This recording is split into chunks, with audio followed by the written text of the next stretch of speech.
Assalamualaikum warahmatullahi wabarakatuh. Perkenalkan, nama saya Dian Molida dari kelas 1 AD4 Administrasi Bisnis Politeknik Negeri Ujung Pandang dengan NIM 45220023. Dan kali ini saya akan membawakan materi komunikasi verbal dari mata kuliah Komunikasi Bisnis Dasar.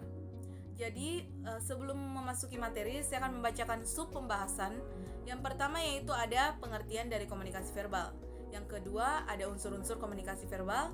Yang ketiga jenis-jenis komunikasi verbal. Dan yang terakhir karakteristik komunikasi verbal. Selanjutnya saya akan masuk di pengertian komunikasi verbal. Apa itu komunikasi verbal? Jadi komunikasi verbal adalah komunikasi yang menggunakan kata-kata, baik itu secara lisan maupun tulisan.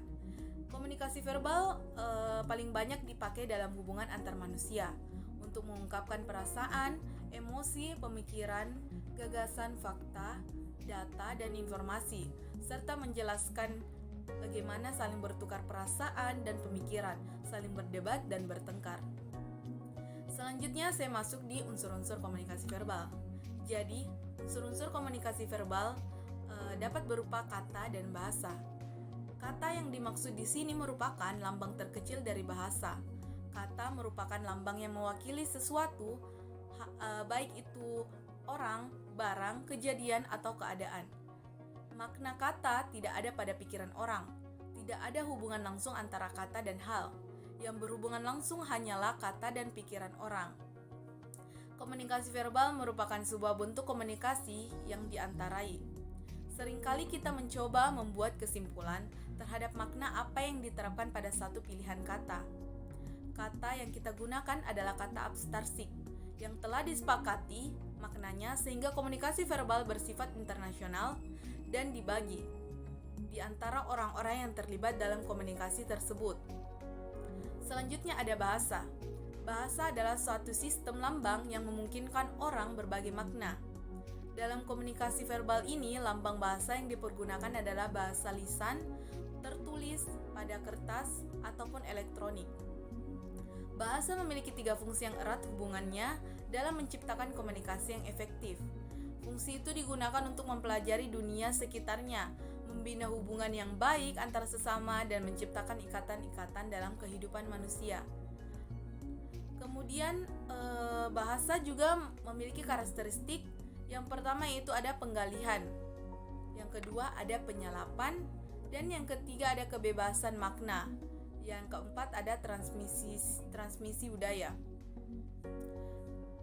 Yang dimaksud dengan pengalihan di sini adalah bahasa memiliki karakteristik yang namanya pengalihan, di mana ketika kita berbicara, kita dapat berbicara mengenai hal-hal yang jauh dari kita, baik dari segi tempat maupun waktu.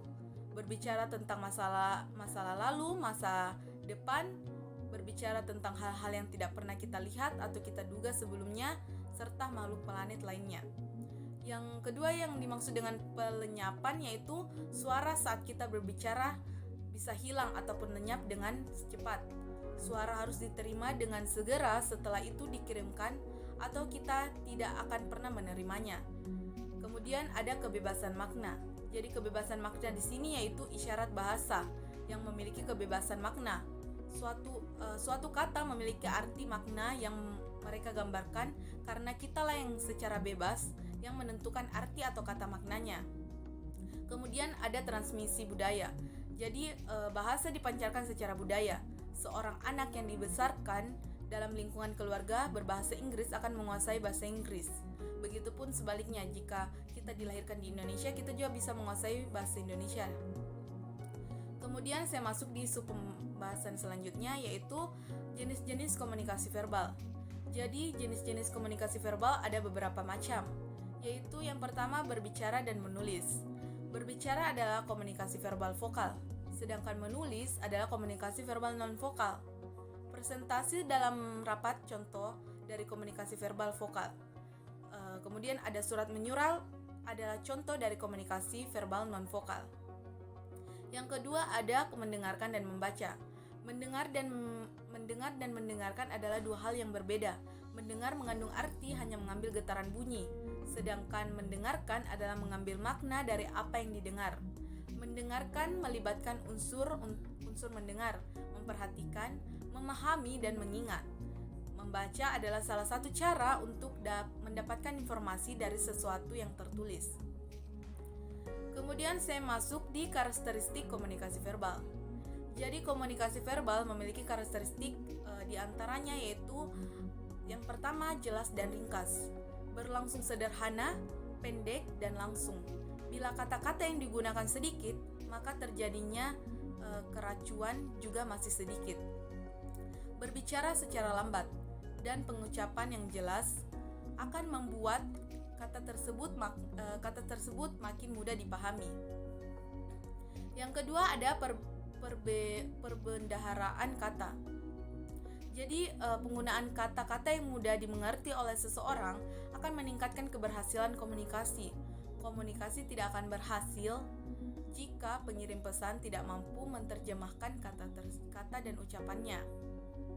Yang ketiga ada arti konotatif dan denotatif.